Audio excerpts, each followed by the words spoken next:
Digital technology to be used in pepper cultivation, new Laos Airport to be completed by 2026, and unhealthy air reading recorded in Sri Aman on Friday. Those are the headlines for tonight. Good evening, everyone. You're with me, Tegal, and this is TVS Nightline.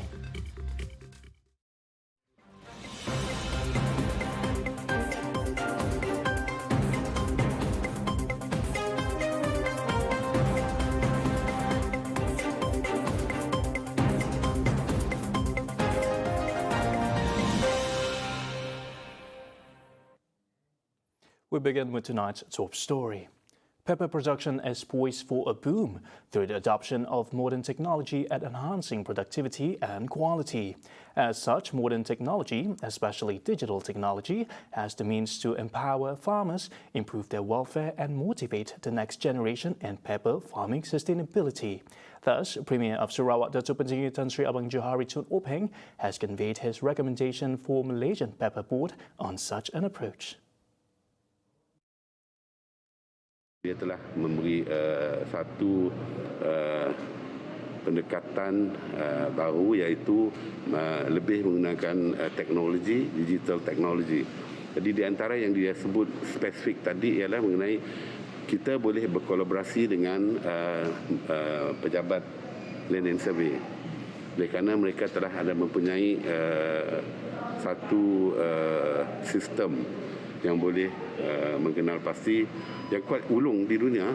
Dia orang mendapat award dari US according to Premier tadi untuk membuat topografi, studi tanah-tanah, kawasan-kawasan, dan ada 3D untuk mengenal pasti tanah yang di bawah di surface.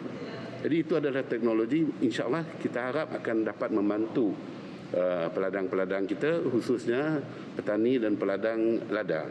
The Departments of Land and Survey Sarawak (JTS), through the use of Geographic Information System (GIS), will be used to improve services to users relating to land administration, in addition to facilitating the public to do any related matters online. Badarudin also said that his board will hold a conference in Kuching next year with the cooperation of the Ministry of Tourism, Creative Industry and Performing Arts, as well as the Ministry of Modernisation of Agriculture and Regional Development. Kita pun juga memberitahu dia, kita telah akan insyaAllah berkolaborasi dengan dua lagi kementerian negeri, iaitu Kementerian Tourism dengan Kementerian Mandret, iaitu Agriculture, YB Dr. Undi dan YB Datuk Seri Karim, untuk kita cuba untuk mendapatkan IPC, Independent International Paper Community, menjadi satu event insyaAllah tahun hadapan, mungkin dalam bulan Mac, April, untuk berpusat di conference di Kuching, supaya kita dapat meletakkan nama Kuching dan Sarawak di pesara dunia. He said this after having a visit to the Premier of Sarawak, Datuk Pentinggi Tan Sri Abang Johari Tun Openg. The construction of the new Laos Airport is expected to begin by the first quarter of 2023 and is scheduled to be completed by the end of 2026. The latest facility will complement other mega projects in the region while serving as a hub for travellers to travel between Sarawak, Sabah, Brunei and Indonesia. Awang Tengah, who is also the chairman of the Northern Region Development Authority (NRDA), added that Laos needs a bigger airport to accommodate the influx of both the business and leisure tourists to the town to participate in its activities. Since 1961, Laos is served by the existing short takeoff and landing airport, otherwise known as Stolport, and despite upgrading in 1996, it is still unable to cope with the increased passengers. The Air Pollutant Index, or API, reading in Sri Aman on Friday breached the 100 mark, with an API of 153 recorded at 4 p.m. today, making it the only division in Malaysia to register an unhealthy reading. Environment Director General Wan Abdul Latif Wan Jafar said the unhealthy air quality reading was due to open burning at a nearby agricultural area.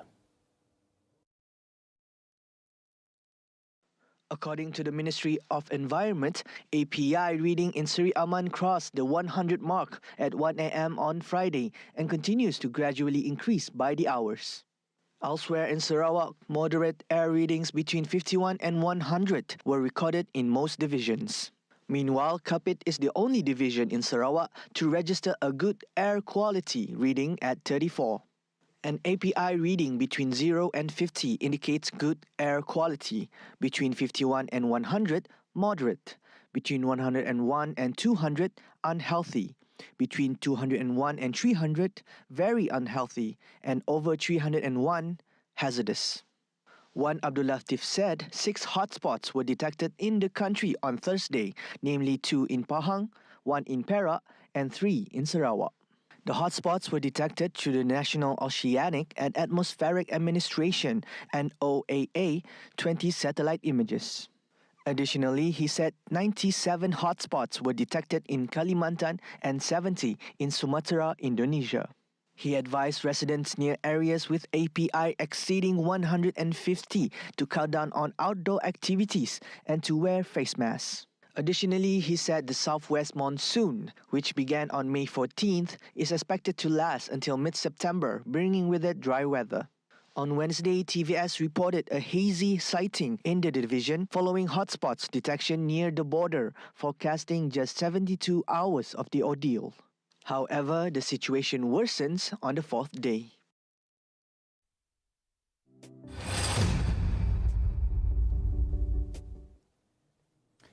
The AlQuran Teachers Association Kuching, or PGQBK, was elated when Premier of Sarawak Dato' Petinggi Tan Sri Abang Johari Tun Openg has agreed to allocate a piece of land for the construction of the AlQuran Education Institute.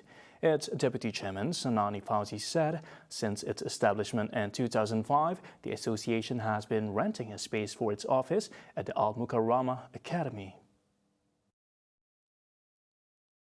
Premier dah bersetuju untuk menyediakan ruang tanah untuk bangunan kami awang di dekat dengan Periatim, somewhere lah dekat kawasan tu juga si jauh di Petrajaya tu. Kemudian transportnya bersetuju dan kami awang melantiknya jadi penaung juga untuk beberapa tahun, 3 tahun yang future tu akan datang tu. He noted that by having its own building, the association could focus more on activities. Kami perlu untuk ruang pejabat, untuk mula khusus, apalagi untuk mungkin memerlukan untuk asrama, penempatan untuk mula khusus Al-Quran. Karena ada persatuan lain yang ada di Kuching, mungkin mengkali di negeri Sarawak tu, karena pernah satu ketika arwah Tok Nan, mantan kita pun Ketua Menteri dulu, sebelum Premier lah, menyarankan supaya kami awang mulah Persatuan Guru Al-Quran Negeri Sarawak. PGQBK is an NGO established to improve the quality of Al-Quran reading among teachers and producing quality local qari and qaira. Besides Kuching, PGQBK also intends to expand branches to other areas in Sarawak. In Crime Watch, 2 more suspects involved in an assault case in Jalan Tunjunga were released from jail by the police on Friday. The 5th suspect, a 21-year-old man, and the 11th suspect, a 14-year-old girl, were acquitted following the expiry of their second remand orders. Brought before Magistrate Subaidah Sharkawi, both suspects were ordered to report themselves to the nearest police stations once a month. The 2 are among the 12 suspects aged between 14 and 50 years old, arrested in connection with the brutal murder of the 18-year-old victim on July 29th. The teen victim succumbed to his injuries while receiving treatment at Sarawak General Hospital, SGH. So far, 10 suspects have been released on bail, while 2 more suspects have been further remanded till August 14th. The case is currently being investigated under Section 302 of the Penal Code for murder, which carries the death sentence upon conviction.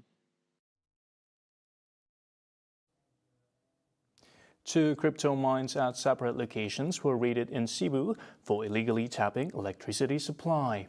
Cebu District Police Chief ACP Zulkifli Suhari said that the unusual usage of electricity with no records was detected by SESCO at two locations with an estimated losses of 700,000 ringgit. He added police successfully seized 34 of mining machines worth 38,000 ringgit at the first location on August 10th and 13,000 ringgit worth of the same machine at the second location the following day on August 11th. Both raids were carried out by the Cebu District Criminal Investigation Division and Cebu SESCO's Berhad offices. Zulkifli said no arrest was made during the raids and all seized items will be taken to Cebu Police Station for further action. The case will be investigated under sections 379 and 427 of the Penal Code.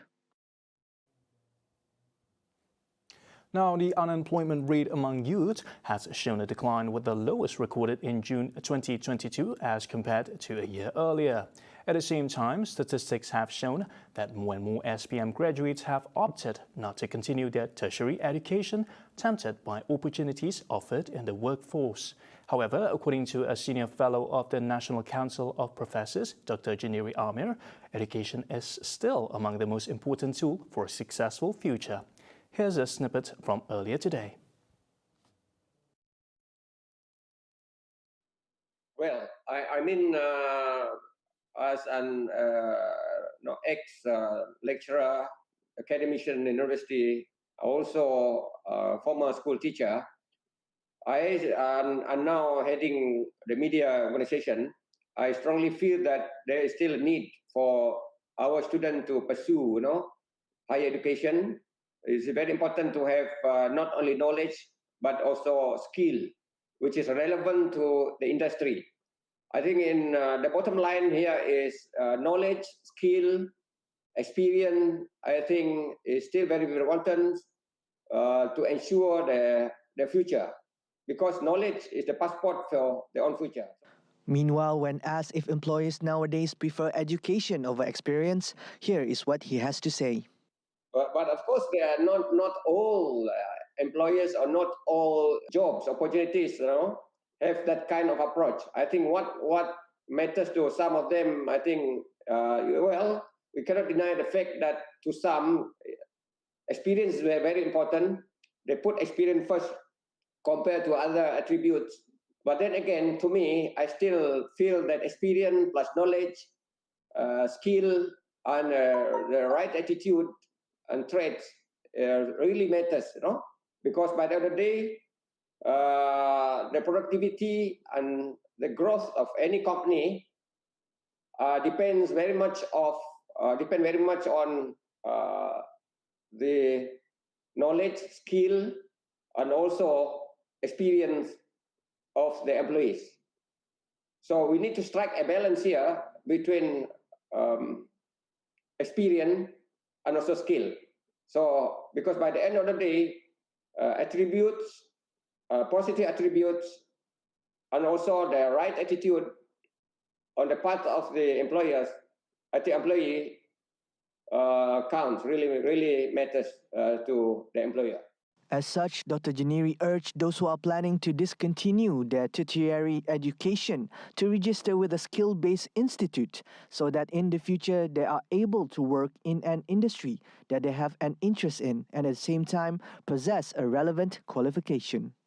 For those who are not going to university, they still have a lot of choice alternative down there. As I mentioned earlier on, they can always try to have to attend short courses.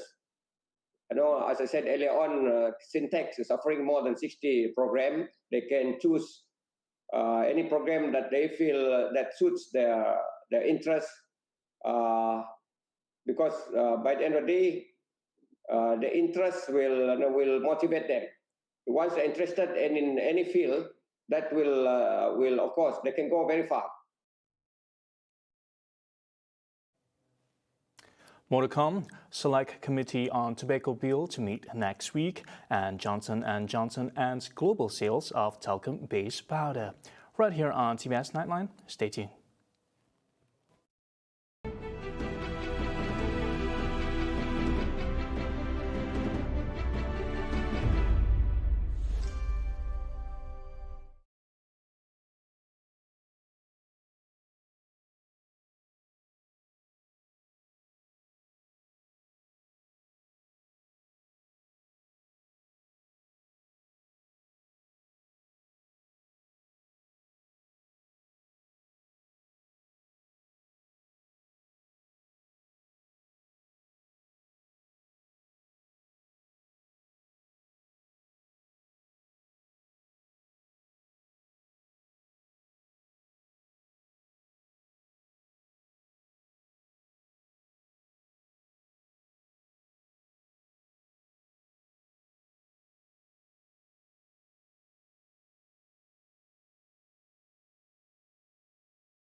Welcome back. The Parliamentary Special Select Committee on the Control of Tobacco Product and Smoking Bill 2022 will meet for the first time next week. Health Minister Khairy Jamaluddin will take into account the views of 12 members of the Select Committee. Khairy, who is also the committee's chairman, said several provisions will be refined, such as terms of enforcement and fines. Minggu depan, kita akan dengar dulu pandangan daripada ahli-ahli jawatan kuasa khas. Tapi kalau kita rujuk kepada surat daripada Ketua Pembangkang kepada Yang Amat PM, even Ketua Pembangkang pun cakap mereka setuju pada dasar. Dan kebanyakan perbahasan, saya boleh katalah 95% perbahasan setuju pada dasar. Cuma nak kena perhalusi sedikit dia punya peruntukan selektif. Dia nak tengok kepada penguasaan dan juga tahap media dan sebagainya. Itu kita boleh bincang. The bill, which was tabled for its first reading in the Dewan Rakyat by Khairy on July 27th, seeks to prohibit those born on and after January 1st, 2007 from purchasing and possessing cigarettes or vape products. It aims to prevent the young generation from picking up the smoking habit, in addition to reducing deaths caused by smoking-related disease. Malaysia's economy posted a sterling growth of 8.9% in the second quarter of 2022, driven by a strong domestic demand and steady recovery in labour market conditions, as well as ongoing policy support. Bank Negara Malaysia BNM said the higher growth was also reflective of recovering economic activity as the country moved towards endemicity. Meanwhile, core inflation is projected to hover between 2 to 3% range this year. BNM said it reflected an improvement in demand conditions amid the high-cost environment, with price increases mainly driven by food away from home and other food items. With the growth in the first half of 2022 at 6.9%, the central bank said the economy is projected to expand further for the remainder of the year. Its Governor Tan Sri Nur Samsiah Muhammad Yunus said that while external demands could face headwinds from slower global growth, the Malaysian economy will continue to be supported by firm domestic demand moving forward.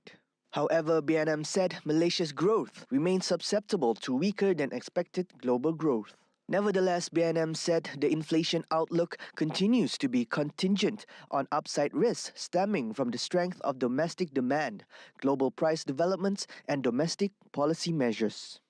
Meanwhile, the Malaysian economy is expected to grow between 5.3% and 6.3% in 2022, given its strength in the first half of 2022, which grew by 6.9% despite the expected slower global economic growth this year. Bank Negara said the projected growth for the remainder of 2022 and 2023 would be driven mainly by private sector expenditure, particularly by the tourism sector, which is expected to normalize to pre-pandemic levels. It said supply chains are also expected to ease as receding COVID-related disruptions and slowing global trade have alleviated some of the pressures going forward. Nonetheless, the central bank said the growth outlook continued to face challenges, with more severe deceleration in global growth as a key downside risk factor. Bank Negara Malaysia has instructed banks to immediately notify affected cardholders on the additional protective measures that will be taken to further protect them against risk of fraudulent or unauthorized transactions. Now, this comes in light of the potential data breach incident announced by iPay 88 on Thursday. It said the banks have also heightened their fraud risk management and monitoring of suspicious or fraudulent activities for affected cards. Bank Negara said it takes serious view of any incident that can affect confidence in the payment system and will not hesitate to take necessary actions to ensure strong security controls are in place and maintained by financial institutions. Forensic investigations are still ongoing following the announcement by the company providing payment gateway services to banks and merchants. It added that the breach originated from and is confined to iPay 88's payment card system and does not involve vulnerabilities in the bank systems. On Thursday, iPay 88 confirmed it had experienced a cybersecurity breach that may have compromised the card data of users more than 2 months ago, adding that an investigation was initiated on May 31st. Following the breach, the Ministry of Communication and Multimedia Personal Data Protection Department has also opened an investigation into the matter.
You're watching TVS Nightline. Russia and Ukraine accuse each other of shelling Europe's biggest nuclear power plant, intensifying fears of a Chernobyl-style disaster. The United Nations chief said the area should be made a demilitarized zone, and Ukraine demanded that Russian forces withdraw from it. Ukraine's Energoatom agency said the Zaporizhzhia complex in the south-central Ukraine was struck 5 times on Thursday, including near where the radioactive materials are stored. Meanwhile, Russian appointed officials said Ukraine shelled the plant twice, disrupting a shift changeover. The UN Security Council met on Thursday to discuss the situation, and Secretary General Antonio Guterres called on both sides to stop all fighting near the plant, saying that the facility must not be used as part of any military operation. Russia seized Zaporizhzhia in March after invading Ukraine on February 24th. The plant, near the front line in the fighting, is held by Russian troops and operated by Ukrainian workers. At the Security Council meeting, the United States backed the call for the militarized zone and urged the International Atomic Energy Agency, IAEA, to visit the site. Ukrainian President Volodymyr Zelensky has demanded Russia to return the plant to Ukraine's control. Ukraine and Russia have blamed each other for attacks on the site.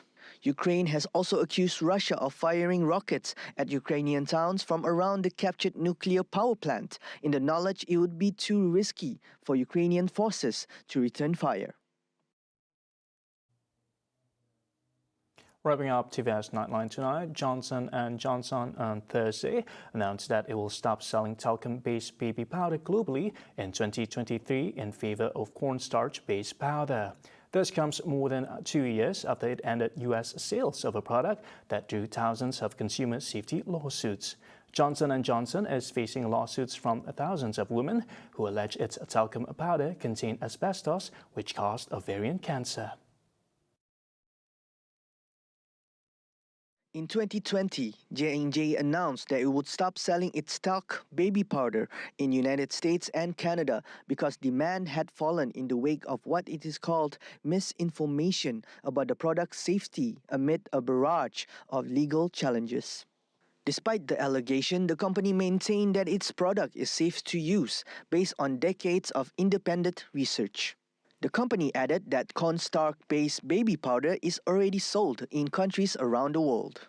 The company is currently faces about 38,000 lawsuits from consumers and their survivors claiming its talc products cause cancer due to contamination with asbestos, a known carcinogen.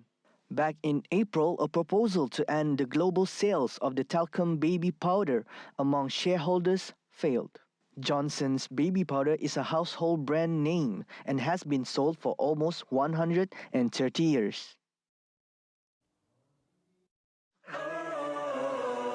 Bertemakan keluarga Malaysia teguh bersama. Jangan lupa untuk esok bersama dengan saya Ghazali Zawawi dan Jessica John bersempena dengan Majlis Pelancaran Bulan Kebangsaan dan kibarkan jalur gemilang 2022 peringkat negeri Sarawak bertempat di dengan kucing waterfront. Saya dan juga Gas akan berlintas langsung bersama dengan Premier Sarawak Datuk Patinggi Tan Sri Abang Johari Tun Openg. Jadi jangan lupa tonton Sejahtera Asia dari 7.45 pagi sehingga 9 pagi hanya di TVS 122 Astro dan My Preview.